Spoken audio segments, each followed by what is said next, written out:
Terima kasih sudah klik video ini. Tapi jangan lupa guys, klik tombol subscribe karena subscribe itu gratis. Dengan subscribe kamu support channel ini terus untuk upload hampir setiap hari. Ingat, subscribe itu gratis. Gak ada ruginya kamu klik tombol subscribe guys. Selamat menonton. Enjoy. Assalamualaikum warahmatullahi wabarakatuh. Selamat datang di channel Wahyu Arianto. Jangan lupa like, subscribe, dan share. Yuk kita ke ceritanya saja. Legenda Gunung Raung. Gunung Raung adalah sebuah gunung yang besar dan unik, dan Gunung Raung merupakan bagian dari kelompok pegunungan ijen yang terdiri dari beberapa gunung, di antaranya Gunung Suket 2950 mdpl, Gunung Raung 3332 mdpl, Gunung Pendil 2338, Gunung Rante 2664, Gunung Merapi 2800, Gunung Remuk 2092, dan Kawah Ijen.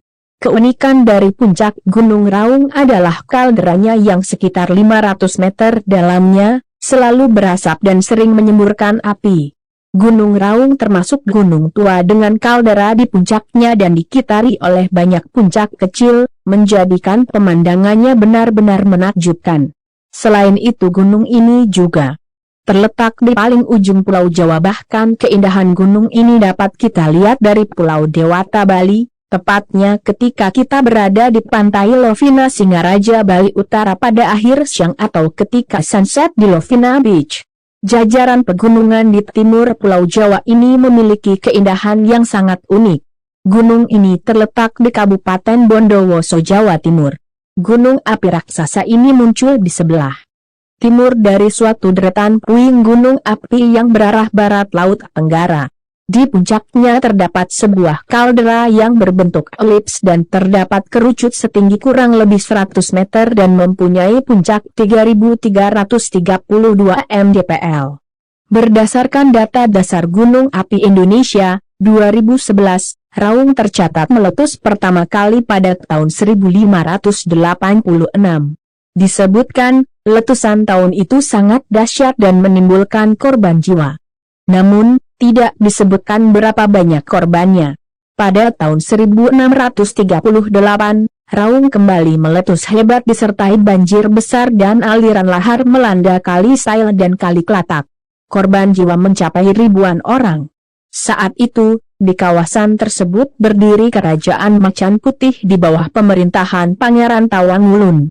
Hingga tahun 1989, terjadi 43 letusan di Gunung Raung. Geolog dari Museum Geologi Bandung, Indio Pratomo, mengatakan, Raung memiliki jejak debris avalanches. Bahaya lain dari gunung api selain awan panas dan banjir lahar hujan, sebagaimana terjadi di Gunung Galunggung, Jawa Barat. Debris avalanches merupakan produk dari longsornya sebagian tubuh gunung api, terutama karena aktivitas magmatik sumbat yang terlalu kuat di puncak gunung menyebabkan magma menjebol sisi lemah di lereng gunung dan melontarkan hingga jauh, membentuk sekelompok bukit kecil, hillocks. Debris avalanches tak mesti terkait erupsi. Hujan deras atau gempa regional juga dapat memicu longsoran raksasa di lereng gunung api. Debris avalanches di Raung karena erupsi yang eksplosif seperti terjadi di Galunggung dan letusan St. Helens pada 1980. Debris avalanches di Raung yang mencapai 78 km dari kawah merupakan yang terbesar di Indonesia. Gunung Raung merupakan bagian dari sistem kaldera raksasa purba. Raung berada di pinggir dari sistem kaldera. Selain Raung, beberapa gunung api aktif lain yang juga berada di pinggir sistem kaldera adalah Ijen, Merapi, dan Meranti. Kehebatan letusan Raung pada masa lalu dicatat oleh Sri Margana, sejarawan dari Universitas Gadjah Mada. Menurut dia, letusan Raung pada abad ke-18 menyebabkan sisa peradaban Kerajaan Blambangan di Macan Putih, Kabupaten Banyuwangi, dan di Kedaung, Kabupaten Jember, ikut terkubur. Peninggalan kerajaan diperkirakan terkubur oleh abu vulkanik Raung dari 2 kali letusan.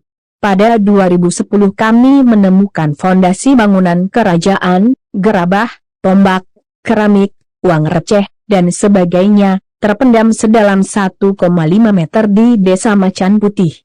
Hingga kini masih banyak yang belum digali, kata penulis buku Ujung Timur Jawa, Perebutan Hegemoni Belambangan 1763-1813 itu. Di antara deretan gunung yang mengelilingi Banyuwangi, yakni Ijen, Merapi, Meranti, dan Raung, Gunung Raung merupakan gunung yang paling dianggap sakral oleh masyarakat Banyuwangi pada masa lalu, dibandingkan Ijen, Merapi, dan Meranti.